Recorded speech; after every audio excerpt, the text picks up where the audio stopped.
Good morning. Our lesson for today is about illustrating theorems on triangle inequalities. This module contains lesson on illustrating theorems on triangle inequalities. This includes exterior angle inequality theorem, triangle inequality theorem, and Henge theorem.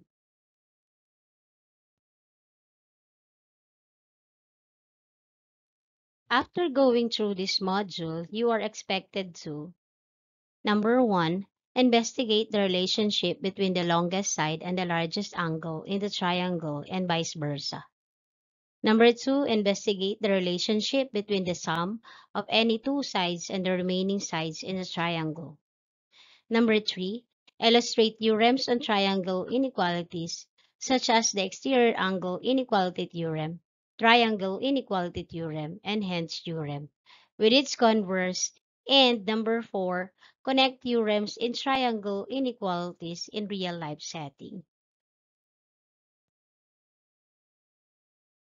There are various theorems on triangle inequalities. These theorems can be illustrated in one triangle and in two triangles. The most commonly used theorems in one triangle are angle-side relationship theorem, triangle inequality theorem, and exterior angle inequality theorem. On the other hand, the Henge theorem or SAS inequality theorem and the converse of Henge theorem, which is SSS inequality theorem, illustrates the inequalities in two triangles. To fully understand these theorems, let us read and understand the given illustrations.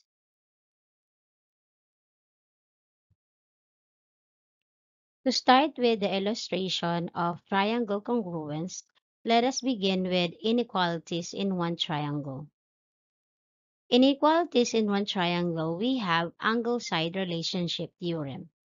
In this theorem, it says that in a triangle, the side opposite the larger angle is the longer side and vice versa. For example number 1 says, compare the length of the sides of the following triangle. Angle F is 50 degrees, angle U is 105 degrees, and angle N is unknown.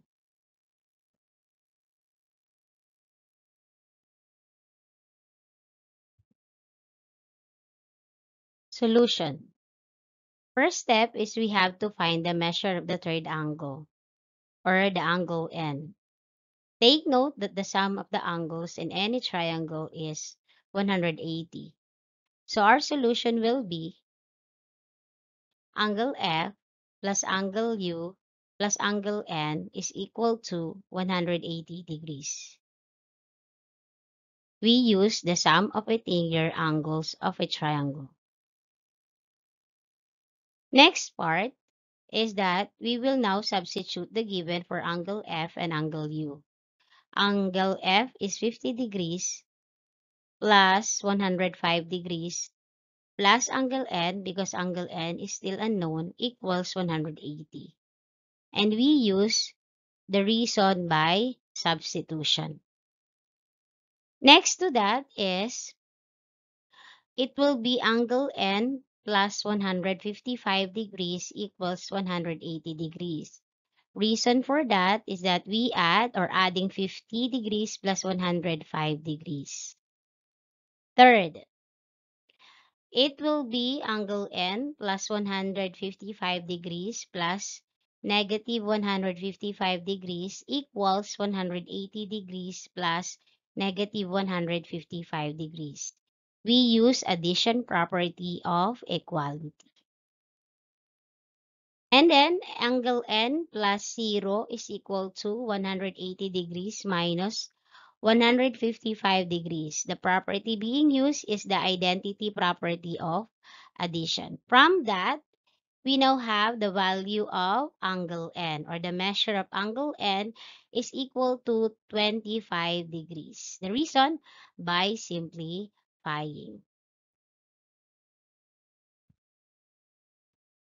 Now that we're done finding the value of angle N, we can now proceed with step number 2. Take note that angle N is equal to 25 degrees. Step 2, look at the relative sizes of the angles and compare. So the angles are angle F is less than angle U but greater than angle N. Angle N is 25, so we have here 25 degrees is less than angle F is 50 degrees and then angle U is 105 degrees. From there, from that given value of the angles, we can now have step number 3.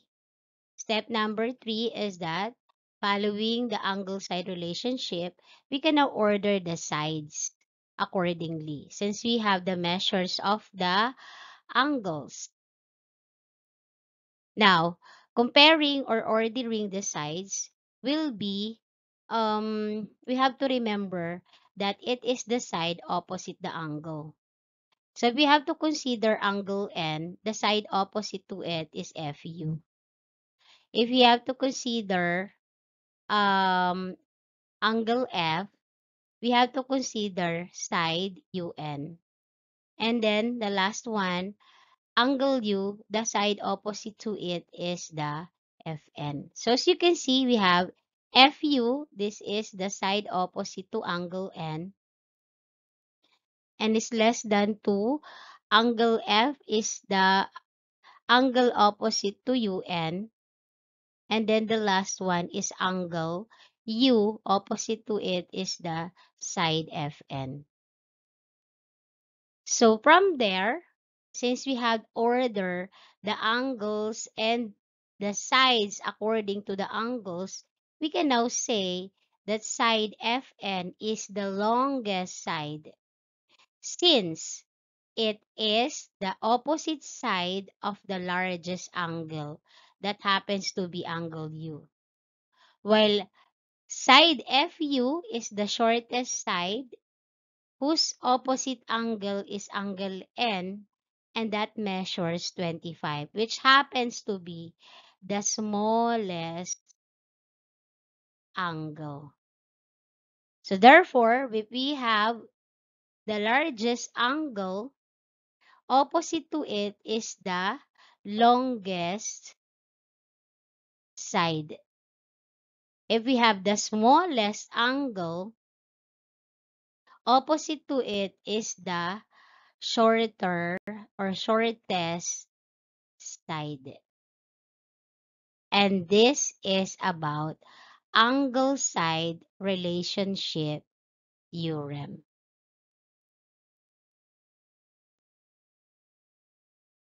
Example number 2. Compare the measure of the angles of the following triangle. For us to compare it, we have step number 1. Since the length of the sides were given, we can easily compare the lengths from shortest to longest. Ang shortest dyan ay 3. And that's AY. Next part. Second is 5. And that's DA. And is less than to DY, which is 6. From here, we know the measurements EY is 3, DA is 5, DY is 6. We can now proceed to step 2. Using the angle side relationship theorem. The angle side relationship theorem says the longest side is opposite to the largest angle. And then the shortest side, its opposite is the smallest angle. Now, therefore, we can order the angles opposite to these sides accordingly. So, following this pattern, angle opposite to AY, angle opposite to EY is D. So, angle D is less than angle opposite to DA. DA is this one and its opposite is Y. Y. And then the last one is side DY. Side DY, opposite to that is angle A. So angle A. So from there, we have 3, 5, 6. We can say that angle A,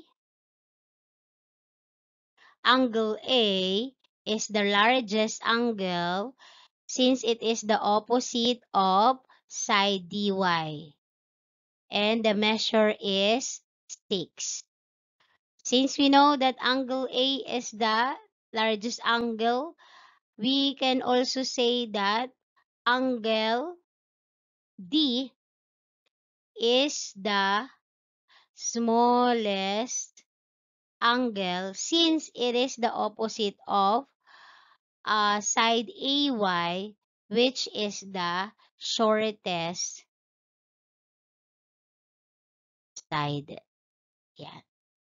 So that is about the angle side relationship theorem.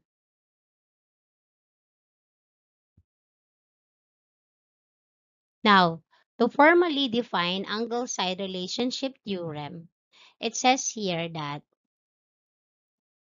if two angles of a triangle are not congruent, then the larger side is opposite the largest angle.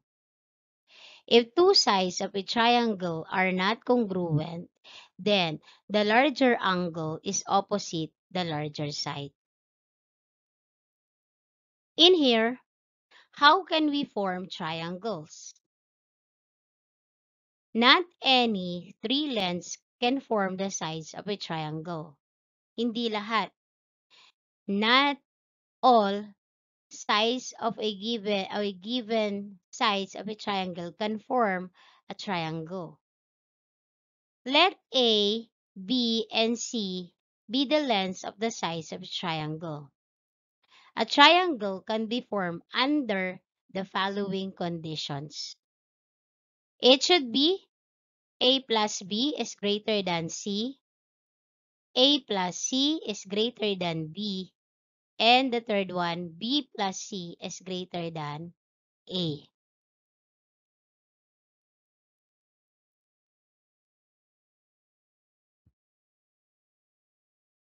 Example number 3. In triangle FIT, find the range of the possible lengths of side FT.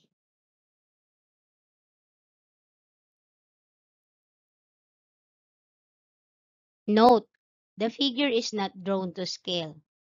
So first and foremost, you have to get the measures of A and B, or the two sides of the given triangle. So let's say this is A and this is B. A is equal to 5 and B is equal to 8. Step 1, we will be using the triangle inequality theorem for the statements. So, as we have discussed a while ago, triangles can be formed according to these given sides. A plus B is greater than C, A plus C is greater than B, and B plus C is greater than A. So let's start with the first one. A plus B is greater than C. Our A is 5 and B is 8. So 5 plus 8 is greater than C. Done. Therefore, solving for C, C is less than 13. Okay, because 5 plus 8 is 13, so therefore C is less than 13. Now, on the second one, A plus C is greater than B. A is 5, C is unknown, and B is 8. So solving for C, C will be 8 minus 5, 3. So C is greater than 3. That's the second one. And then the third one, we have B plus C is greater than A. B is 8, C is unknown, is greater than 5. Now, solving for C, we come up with C is greater than negative 3. In here, we will disregard this because lengths must be positive. So, this is not included. So, next step, we will combine the two valid statements. These are the two valid statements. And therefore, we can say that C is less than 13 but greater than 3. So the length of FT is greater than 3 and less than 13. So it is just between 3 and 13. That's the value of C. From the given illustration, we can come up with the triangle inequality theorem. The sum of the lengths of any two sides of a triangle is greater than the length of the remaining sides. Let let A, B, and C be the lengths of a triangle. These lengths may only form a triangle if three conditions satisfied. So these are the three conditions. A plus B is greater than C, A plus C is greater than B, and C plus B is greater than A. Let B an unknown side of the triangle. To find the range of possible measures of side B, the inequality below may be used. So, pwede daw gamitin to. Aside from the solution that we have done in our previous example, you can also use this. Now, taking this into considerations, we have to follow this condition for us to make the size of the given triangle. In short, hindi pwedeng basta-basta lang na magbigay ng value ng size ng triangle at sasabihin mo na size ng triangle yon. It should follow these conditions. Na when you add two sides of the given triangle, the sum should be greater than the third side. It's always like that. So let's continue for further example. Now in here, example number 4. Which lengths can form a triangle? So we have letter A, letter B, letter C. So solution, we have to check the lengths given if it will form a triangle using triangle inequality theorem. Ano yung triangle inequality theorem? Ito yung sumusunod sa tatlong conditions na to. So, given lengths, letter A, dito tayo sa A. A is equal to 3, B is equal to 4, C is equal to 6. Now, therefore, we have 3 plus 4 is greater than 6. This is true. Next one, 3 plus 6 is greater than B, which is 4. This is also true. Next, B plus C. B is 4 plus 6 is greater than 3. This is also true. Therefore, given in letter A forms a triangle. Form a triangle. Let's proceed to B. Let's test if this is a triangle, the size of a triangle.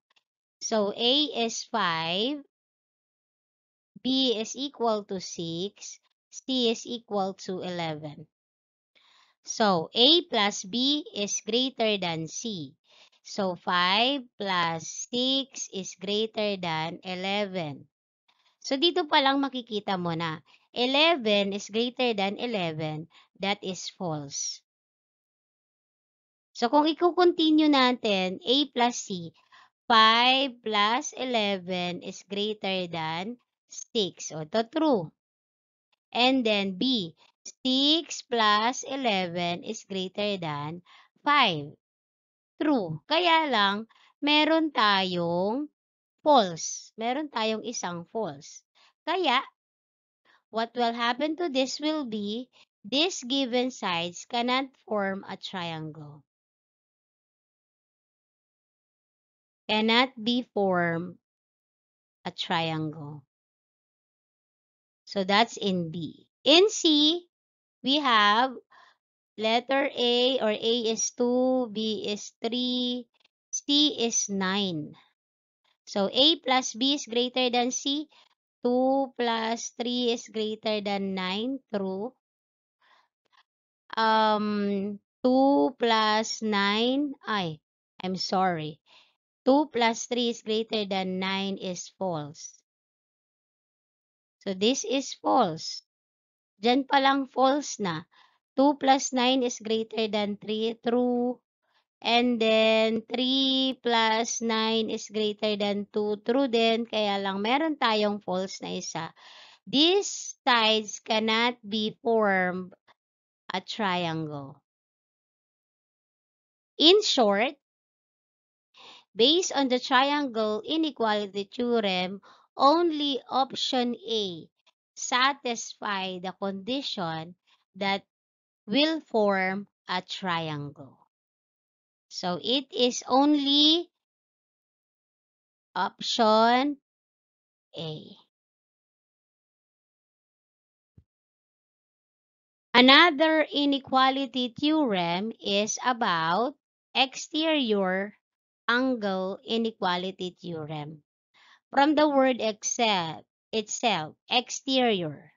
So the measure of an exterior angle of a triangle is greater than the measure of either remote interior angle. So ano ba yung exterior? Ano ba yung mga remote interior angle? Now, in this given triangle, exterior meaning nasa labas ng triangle.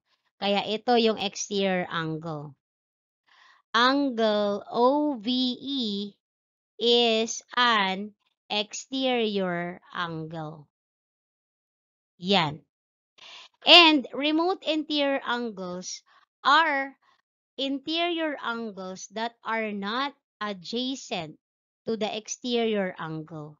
In short, hindi katabi. These are interior angles na hindi katabi ng exterior. So, ang mga interior na yon ay angle O. Remote interior angles are angle O and angle L. Exterior angle is angle OVE.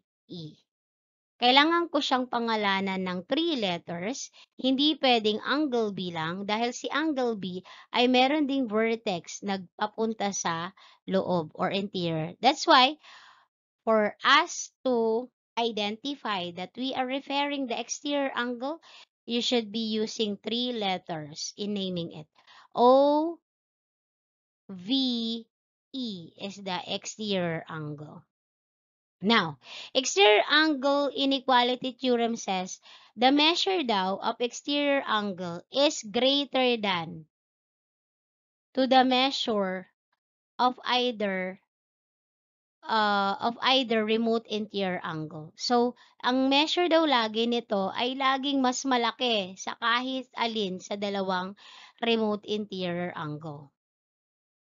So, palagi yan. So, in short, in this given illustration, angle L is 45 degrees.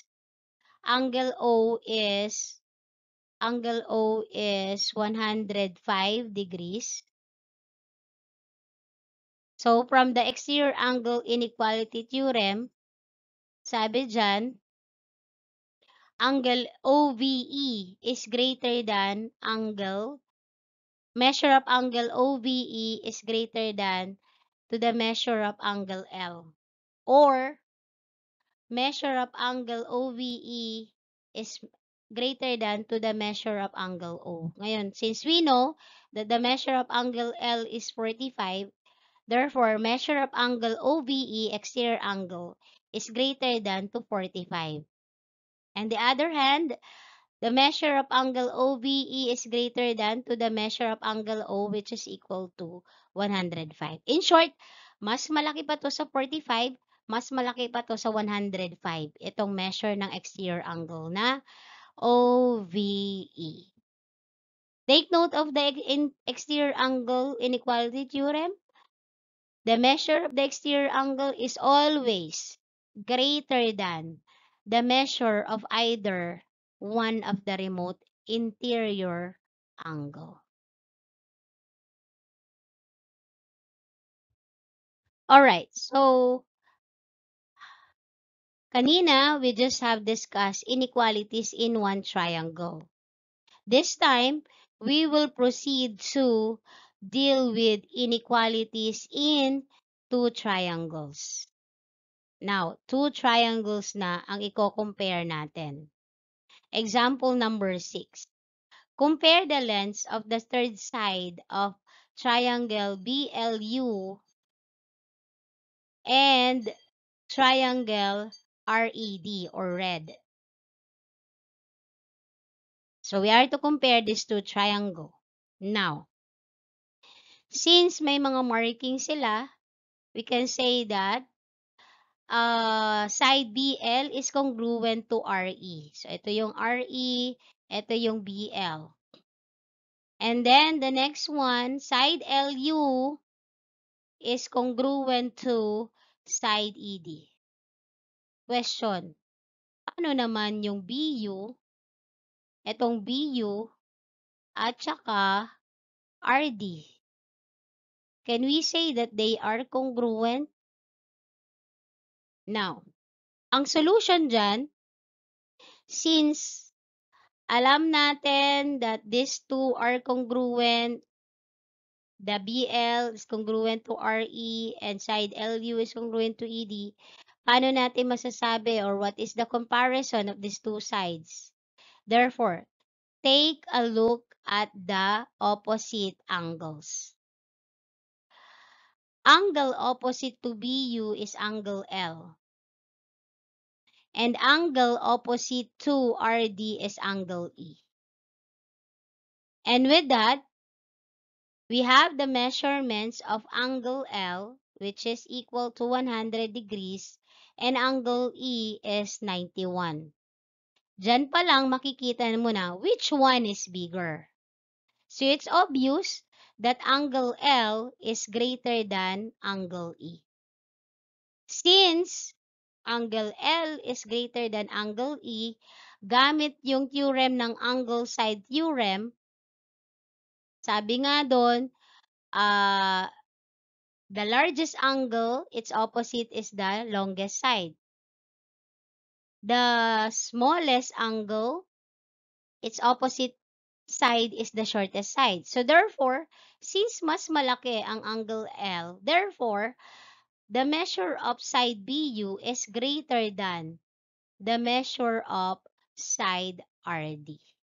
In short, side BU is greater than side RD.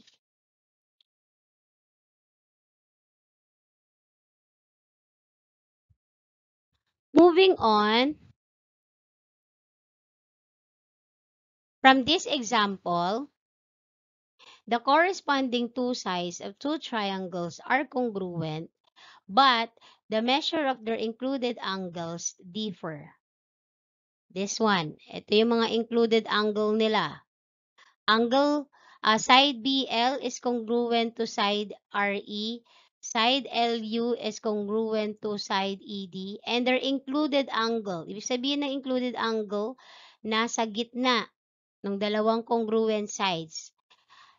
The measure of the included angles are not equal, or the measure of their included angles differ.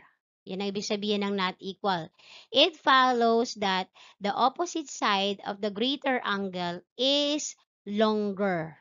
So, ang conclusion daw nun, since mas malaki yung measure ng angle L, therefore, mas mahaba ang side BU kesa kay side RD.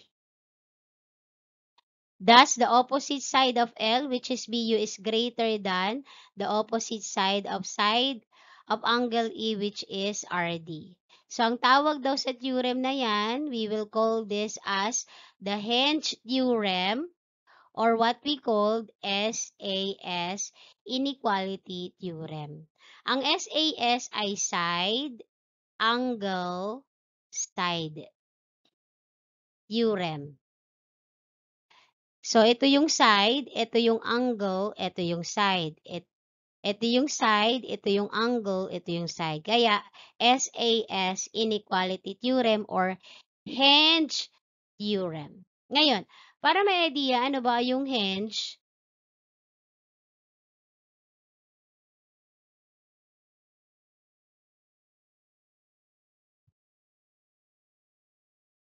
We have the definition of the Henge theorem. If two sides of one triangle are congruent to two sides of the another triangle, but the included angle of the first triangle is greater than the included angle of the second, then the third side of the first triangle is longer than the third side of the second. So, yan ang ibig sabihin ng Henge theorem or SAS. Ano ba ang Henge theorem? Or ang Henge na tinatawag? So, alam nyo yung sa pintuan. I know lahat kayo nakakita na ng ganito. Hinge devices are used to fasten or join two things together. Sa mga pintuan natin, makikita natin yan. And allow adjustments, rotation, twisting, or pivoting. The picture in the left is called the hinge, which is attached to our doors at home.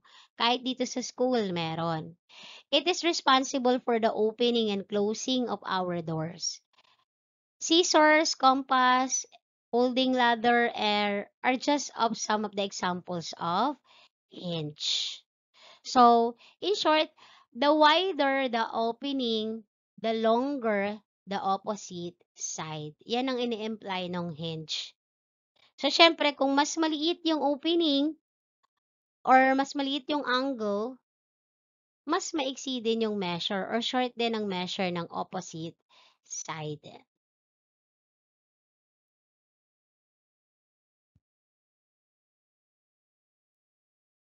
So, example number 7, which of the following pictures show a wide opening of the scissors? So, tingnan mong mabuti. Alin ba sa dalawang yan? Obvious naman, di ba? Kung alin ang mas malaki yung opening.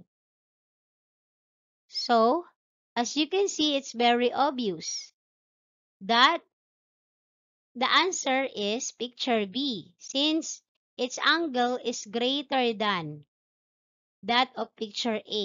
Tingnan mo, i-compare mong mabuti. Mas malaki ang opening ng B, so therefore, mas malaki yung angle niya or greater ang angle niya. Although, a pair of scissors has the same length, its opening, ito yon yung opening niya, depends on the angle of adjustments of the user. So, kung paano binubuksan yung scissors. The wide opening, the longer the measure of the side opposite to the angle.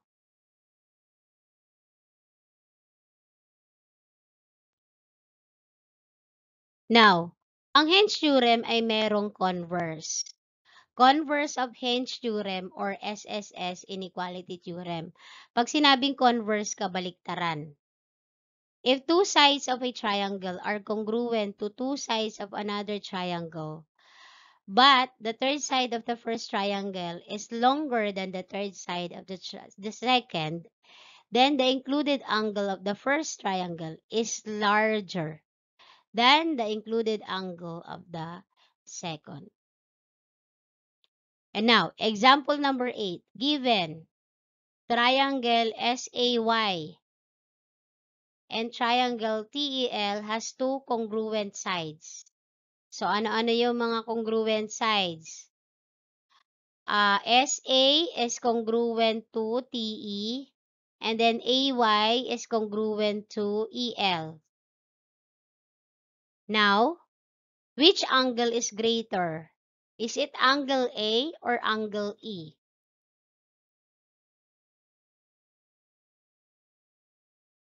Based on the illustration, kung titinan mo mabuti, you have to look, since angle E at saka angle A ang tinatanong, you have to look at the opposite sides. From the angle side inequality theorem, therefore, the longer the side, the larger the angle. So in here, in this given figure, we can observe that SA is congruent to TE and AY is congruent to EL. It also given that SY is longer than, look at that, SY is longer than TL. So with this, the converse of Hens theorem or SSS inequality theorem tells us that angle A is greater than angle E. So we have angle A is greater than, angle A is greater than, like this, angle E. Which angle is greater? So angle A is greater than angle E.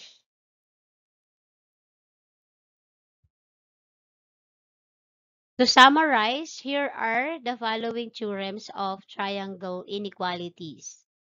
So we have the inequalities, the theorem, and then the if-then statement. So, okay, the first one, the first inequality is the inequalities in one triangle. We have three theorems over there. Angle-side relationship. It stated that if two angles of a triangle are not congruent, then the larger side is opposite the larger angle. On the other hand, if two sides of a triangle are not congruent, then the larger angle is opposite the larger side. Second to that is the triangle inequality theorem. Dito meron siyang the sum of the lengths of any two sides of the triangle is greater than the length of the third side. Ito yung may A, B, at saka C. Exterior angle inequality theorem.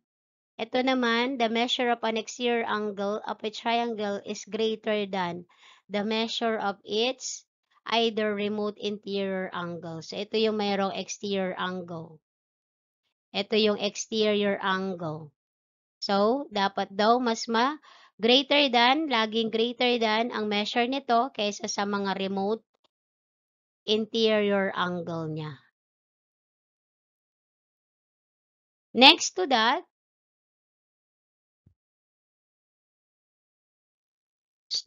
on the second one, we have the inequalities in two triangles.